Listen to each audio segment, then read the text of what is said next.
اللہ کے نبی صلی اللہ علیہ وسلم نے ارشاد فرمایا کہ حدیث کا مفہوم ہے کہ اللہ رب العزت فرماتے ہیں کہ میرا بندہ جب مجھے دل میں یاد کرتا ہے تو میں بھی اسے اپنے دل میں یاد کرتا ہوں، اور میرا بندہ جب کسی محفل میں میرا ذکر کرتا ہے تو میں اس سے کہیں بہتر محفل میں، جو کہ فرشتوں کی محفل ہوتی ہے، اس کا ذکر کرتا ہوں،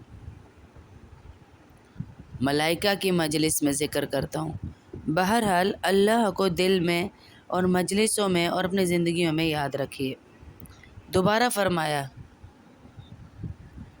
کہ اللہ کو یاد رکھو، تم اپنے سامنے موجود پاؤ گے۔ اللہ کو یاد رکھو، اپنے سامنے موجود پاؤ گے، اور جب بھی سوال کرو تو اللہ سے سوال کرو، اللہ سے مانگو، اللہ کے غیر سے کچھ نہ مانگو۔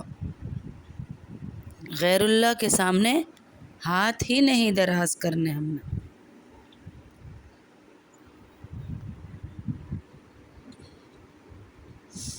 ایک حدیث میں آتا ہے، پہلے میں یہ بتا دوں کہ یہ حرام نہیں ہے، دنیا کے اسباب میں کسی سے مدد لینا، کسی سے بات کرنا، جیسے کسی سے قرضہ وغیرہ لینا یا کوئی بھی ہیلپ لینا حرام نہیں ہے، لیکن اسی پر دنیا قائم ہے، ایک دوسرے کی مدد کرنے پر۔ لیکن اونچا مقام کیا ہے کہ کسی سے سوال مت کرو، یہاں تک کہ جوتے کا تسمہ بھی تمہیں مانگنا ہے تو وہ بھی اللہ سے مانگو۔ تقوی کا یہ لیول ہو تو اللہ کے ساتھ لو لگا کر رکھنے والے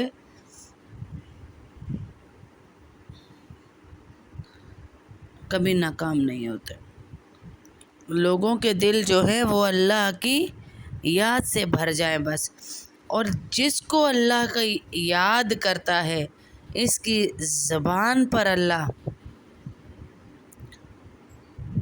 یہ تسبیح جاری فرما دیتا ہے، سبحان اللہ، سبحان اللہ والحمد للہ ولا الہ الا اللہ، سبحان اللہ والحمد للہ ولا الہ الا اللہ۔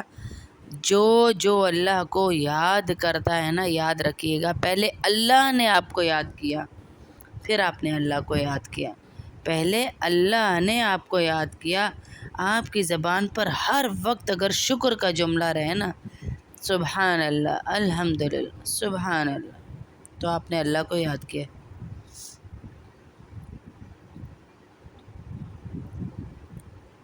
تو آپ کسی اور چیز کا ذکر نہ کریں، صرف اللہ رب العزت کا ذکر کریں۔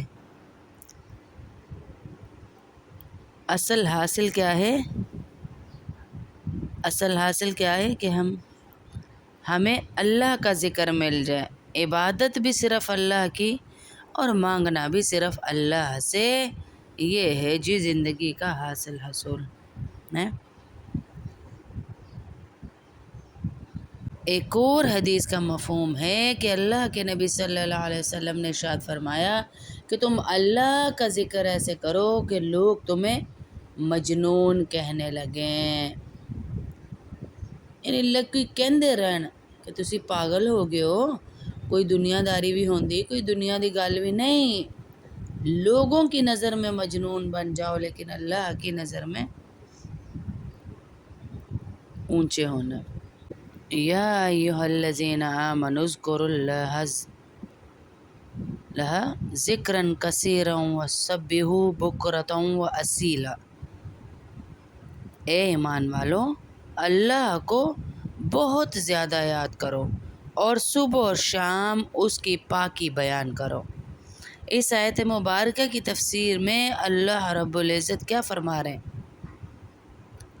وہ فرماتے ہیں کہ اللہ کا ذکر وہ عبادت ہے جس کی کوئی حد نہیں، اٹھے بیٹھے سوئے جاگے ہر وقت اللہ کا ذکر ہو، بلکہ تمام اوقات، تمام موسم، صبح شام اور دن رات، ساری زندگی اللہ کے ذکر کے مواقع ہیں۔ اللہ کا ذکر کرو، تم خشکی میں ہو یا سمندر میں، ہموار زمین پر ہو یا پہاڑوں میں،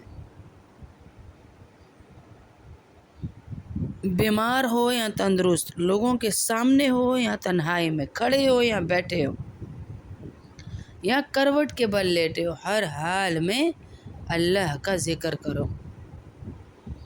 صحابہ کرام کے اقوال اس حوالے سے ملتے ہیں کہ اللہ کا ذکر ایسے کرتے تھے کہ لوگ ان کو دیوانہ کہتے تھے۔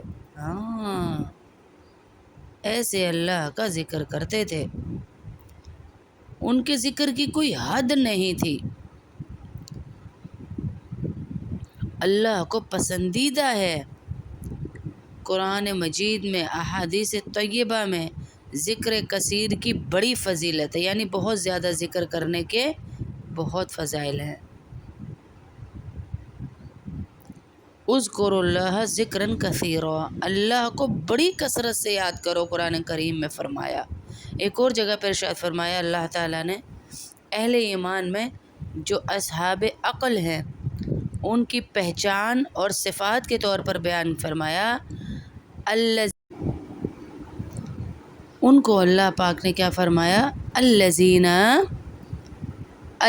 یذکرون اللہ قیاما وقعودا وعلی جنوبہم، آل عمران میں ہے، وہ لوگ جو اللہ کی یاد کرتے ہیں کھڑے بیٹھے اور کروٹ لیتے ہوئے، کھڑے ہونے کی حالت میں بھی اللہ کو یاد کرتے، بیٹھے ہوں تو بھی اللہ کو یاد کرتے، وہ اپنے بستروں پر ہوں تو بھی اللہ کو یاد کرتے ہیں۔ 3 حالتیں بنتی ہیں، کھڑا بیٹھا لیٹا، تینوں حالتوں میں کہا اللہ کو، جو اللہ کو یاد کرتے ہیں، جو عقل والے ہیں وہ اللہ کو یاد کرتے ہیں۔ اب اللہ کے نزدیک عقل والے کون ہیں؟ جو ہر وقت اللہ کا ذکر کرتے۔ اسی عقل والا کنوں کہنے ہاں؟ اسی اونوں کہنے ہاں جڑا کمانے وچ ذرا بادشاہ ہوئے، ذرا چاتر چلاک ہوئے، جو کمانے میں ذرا چالاک ہو، ذرا ٹرکس آتے ہو، ہم کہتے ہیں وہ ہے عقل والا۔ اللہ کے نزدیک عقل والا کون ہے؟ جو اللہ کا ذکر کرے۔ تو میں اور آپ بھی اگر عقل مند بننا چاہتے ہیں تو اللہ کا ذکر کریں۔ ایک اور جگہ اللہ رب العزت نے ارشاد فرمایا، وَاذْكُرُوا اللَّهَ كَثِيرًا لَعَلَّكُمْ تُفْلِحُونَ، اور اللہ کو بڑی کثرت سے یاد کرو تاکہ تمہیں کامیابی نصیب ہو۔ یعنی کامیابی کا بھی راستہ بتا دیا، قرآن نے ہمیں بتا دیا کہ جو کثرت سے اللہ کو یاد کرتا ہے اس کی فضیلت یہ ہے کہ اللہ اسے کامیابی دیں گے، اللہ اسے کامیابی دیں گے جی۔ کامیابی چاہیے، سکون چاہیے، راحت چاہیے، برکت چاہیے، تو پھر ہم اللہ کو یاد کریں۔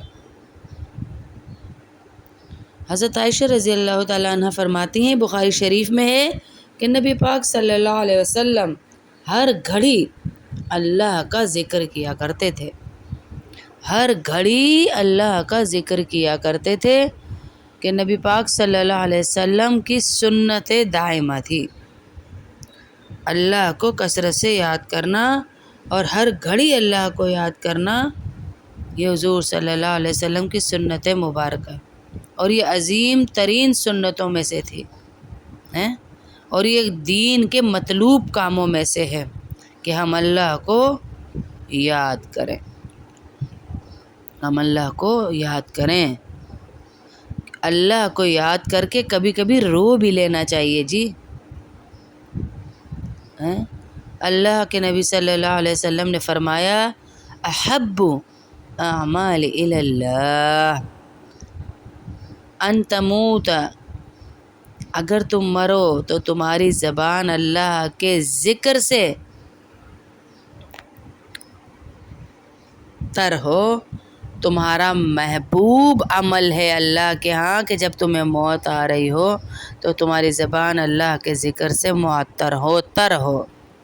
سبحان اللہ والحمد للہ ولا الہ الا اللہ ولا حول ولا قوة الا باللہ، حسبی اللہ لا الہ الا اللہ لا حول ولا قوت الا باللہ، یا حی یا قیوم برحمتک استغیث، یا ارحم الراحمین زبان پر۔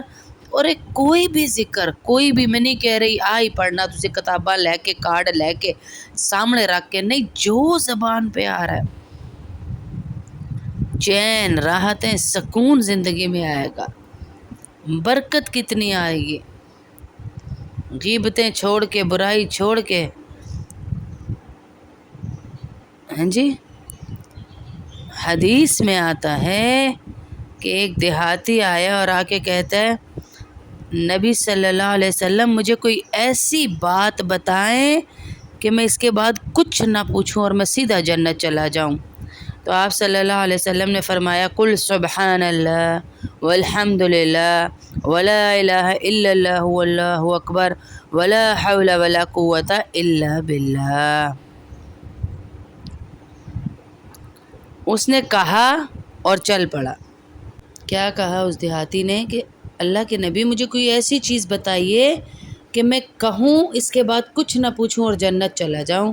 تو اللہ کے نبی صلی اللہ علیہ وسلم نے فرمایا کہو سبحان اللہ والحمد للہ ولا الہ الا اللہ واللہ اکبر ولا حول ولا قوت الا باللہ۔ اس نے کہا اور چل پڑا، پھر سوچتا ہے، واپس آ گیا، پھر کہا سبحان اللہ، یہ تو اللہ کے لیے ہوا نا، میرے لیے تو کچھ نہ ہوا، والحمد للہ، یہ تو اللہ کی تعریف ہوئی نا، میرے لیے کیا ہے، دیہاتی تھا نا، ولا الہ الا اللہ، یہ بھی اللہ کے لیے، میرے لیے کیا ہے، ولا حول ولا قوت الا باللہ، یہ بھی اللہ کے لیے، میرے لیے۔ کہا تم یہ کہو اللہم اغفر لی وارحمنی وارزقنی، اے اللہ مجھے معاف کر دے، مجھ پہ رحم کر دے، مجھے رزق دے۔ پھر سوچتا ہے اللہم اغفر لی، معاف تو اللہ نے کرنا ہے، پھر سوچتا ہے وارحمنی، رحم بھی اللہ نے کرنا ہے، میرے لیے کیا ہے، رزق بھی اللہ نے دینا ہے، تو میرے لیے کیا۔ تو اللہ کے نبی صلی اللہ علیہ وسلم نے فرمایا جب تم کہو گے نا اللہم اغفر لی، تو اللہ کہیں گے میرے بندے میں نے معاف کر دیا۔ جب تم کہو گے اللہم ارحمنی، اللہ پاک کہیں گے جا میرے بندے میں نے تجھ پہ رحم کر دیا۔ جب تم کہو گے اللہم ارزقنی، تو اللہ پاک کہیں گے جا میرے بندے میں نے تجھے رزق دے دیا۔ اس لیے سبحان اللہ عدد خلقہ ورضا نفسہ وزنۃ عرشہ ومداد کلماتہ، طاقتور دعا۔ کبھی اس کے معنوں پہ ہم نے غور کیا؟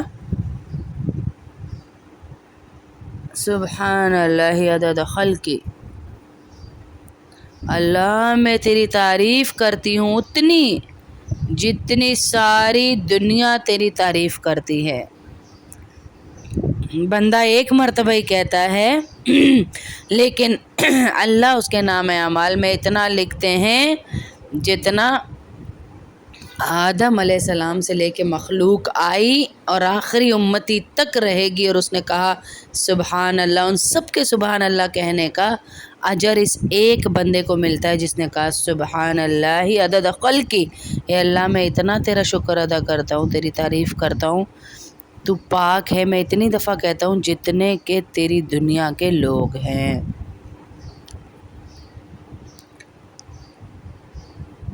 ہاں جی، کتنی مرتبہ لکھنا ہے یا اللہ؟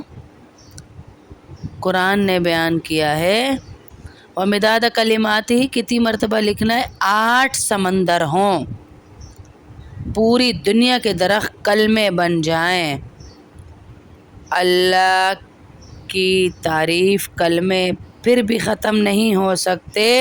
اللہ میں تیری تعریف اتنی کرتی ہوں کہ 8 سمندر کے سیاہی بن جائے اور سارے درخت قلم بن جائیں تو اللہ اتنی دفعہ لکھ دیتا ہے، بندہ ایک مرتبہ کہتا ہے۔ وزنۃ عرشی، اور جتنا عرش کا وزن ہے یا اللہ، حدیث میں آتا ہے عرش کا وزن پتہ ہے کیا ہے؟ حدیث میں آتا ہے کہ اللہ کے عرش کو اٹھانے والے فرشتے کندھے اور کان تک کا فاصلہ ان فرشتوں کا اتنا ہے جنہوں نے عرش کو اٹھایا ہوا ہے. کندھے سے کان تک کا فاصلہ 700 سال کا سفر ہے جنہوں نے عرش کو اٹھایا ہوا ہے. فرشتے خود کتنے بڑے ہوں گے، پھر اللہ کے عرش کے بارے میں تو ہم بات ہی نہیں کر سکتے. اتنا وزن نامہ اعمال میں اللہ پاک لکھ دیں گے. ورضا نفسی، اللہ میرے اندر کمی کوتاہی ہو سکتی ہے، اے اللہ اتنی مرتبہ لکھ لے جہاں تو راضی ہو جائے. ذکر کرنا اللہ کا محبوب ترین عمل ہے. انسان بھی اللہ کا محبوب بنتا ہے. ٹھیک ہے، میں آپ کو صرف اتنا بتا رہی ہوں کہ آپ میں سے جو بھی ذکر کرے گا اللہ رب العزت، حضور صلی اللہ علیہ وسلم کی حدیث کا مفہوم ہے کہ جو شخص اللہ کا ذکر کرے 7 طرح کے آدمی ہوں گے جن کو اللہ اس دن اپنے سائے میں جگہ دے گا، جس دن اس کے سائے کے سوا اور کوئی سایہ نہیں ہوگا. ان میں سے ایک وہ شخص بھی ہوگا جو تنہائی میں اللہ کا ذکر کرتا ہوگا اور بے ساختہ اس کی آنکھوں سے آنسو جاری ہو جائیں. سبحان اللہ، الحمدللہ، لا الہ الا اللہ واللہ اکبر. چاہیے نا جی عرش کا سایہ، مجھے بھی اور آپ کو بھی چاہیے نا، کس کو نہیں چاہیے؟ ہم دونوں کو، ہم سب کو، ہم پوری دنیا کو چاہیے. اس دن عرش کا سایہ جب ہمارے پاس کوئی سایہ نہیں ہوگا، جب ہمارے پاس کوئی سایہ نہیں ہو، اس دن ہمیں عرش کا سایہ چاہیے میری بہنوں. ہاں اس دن چاہیے ہمیں. نہ تمہاری اولاد، نہ تمہارے اموال، نہ تمہاری تجارت، نہ تمہاری کوئی چیز تمہیں، پنجابی میں کہتے ہیں ہتھ کار وال تے دل یار وال. ہاتھ بے شک ہمارے کام کی طرف ہے لیکن دل، زبان اللہ کی طرف. زبان یاد سے تر ہے، جو قرآن یاد ہے، جو ذکر یاد ہے، اللہ کی زبان دی ہوئی نعمت ہے، پڑھتے جائیے جتنا یاد ہے، جتنا یاد ہے. اب اگر آپ کسی مرض میں مبتلا ہو گئے ہیں تو کس نے دور کرنا ہے جی؟ ڈاکٹروں نے یا اللہ نے؟ اللہ نے. تو ذکر اللہ سے کریں، ذکر اللہ سے کریں. حضرت ابو موسیٰ اشعری نے کہا کہ نبی کریم صلی اللہ علیہ وسلم نے فرمایا جو شخص اللہ کا ذکر کرے اور جو نہ کرے ان کی مثال ایسی ہے جیسے مردہ اور زندہ، یعنی ذکر کرنے والا زندہ ہے اور ذکر نہ کرنے والا مردہ ہے. وَلَذِكْرُ اللَّهِ اکبر، اور اللہ کا ذکر سب سے بڑی چیز ہے.